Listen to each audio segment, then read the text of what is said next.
Elle montait les escaliers dans le noir, un noir bête, sans charme, sans se taire jamais.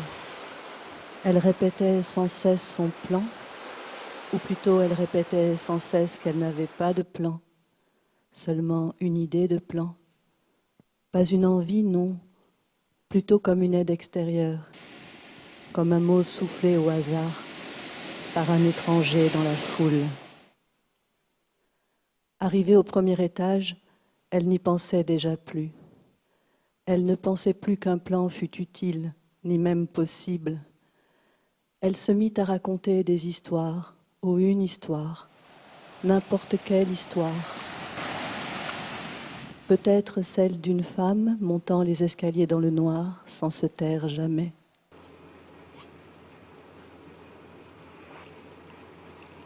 Une femme avait perdu celui qu'elle aimait lors d'un drame terrible. Pendant une paire d'années, la grande ville qu'elle habitait au bord de mer lui sembla presque désertée. Puis un matin, enfin, elle vit avec surprise qu'elle était bien plus peuplée d'hommes qu'elle ne l'avait jamais cru. Deux d'entre eux particulièrement la touchèrent. Ayant su briser sans l'écorcher elle-même la mince écorce en laquelle s'était changé son chagrin, ils venaient tour à tour lui témoigner leur sympathie, mais l'un comme l'autre disparaissait ensuite, aussi vite et imprévisiblement qu'ils étaient apparus. Le prénom de l'un d'eux commençait par un « O ». Réconfortés d'abord par leurs signes de tendresse, soulagés de découvrir qu'elle pouvait encore avoir pour autrui de l'attrait et de sentir renaître en elle émoi et sensation, elle fut troublée et éprouva bientôt comme une douleur que l'un d'entre eux ne déclara pas clairement un désir qu'il manifestait par tant d'approches inventives et que l'autre ne tira jamais les conséquences des déclarations romanesques dont il la comblait. Une femme avait pour petit nom Rieka, ce qui en russe signifie rivière. Rencontrant un soir cet homme dont le prénom commençait par un « O », elle s'était surprise à redouter ses messages tout autant qu'elle les attendait. Elle avait déjà deviné que chez lui l'audace et la froideur alternaient et qu'elle avait finalement plus à craindre en elle-même les réactions à la seconde qu'à la première. Elle se décida à répondre cette fois. « Cher O, ce n'est pas pompeux mais désaltérant. Merci pour ton message.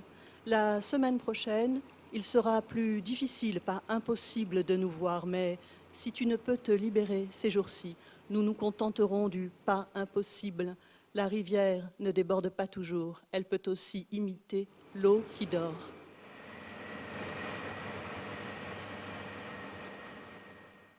Une femme et un homme s'étaient trouvés comme aimantés dans un bar du centre-ville, un soir d'effervescence.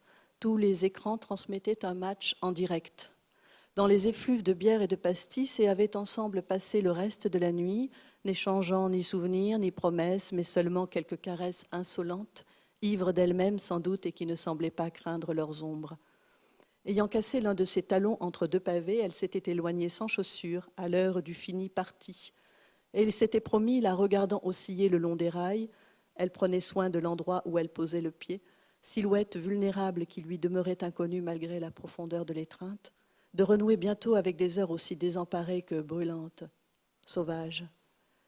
Quelque temps plus tard, n'ayant pas le moindre signe, la femme écrivit à l'homme un simple message qui bien sûr était un appel. « J'ai rêvé de toi. » En joueur sincère, il répondit aussitôt « Ce devait être mon double, téléporté par la force de mon désir. » À l'arrivée d'une femme, un homme, qui traversait lentement pour aller d'une salle à l'autre, le hall central d'un atelier où se tenait une fête, tourna brutalement le dos et fit aussitôt volte-face, demanda à la nouvelle venue si elle était libre les 10 prochaines années de sa vie. La femme crut bien sûr à une plaisanterie, mais ne put soutenir longtemps cette pensée. Un rire d'une gravité inouïe courait maintenant de leurs mains à leurs cheveux, glissait de leur voix à leur nuque, laissant derrière eux des spasmes de silence.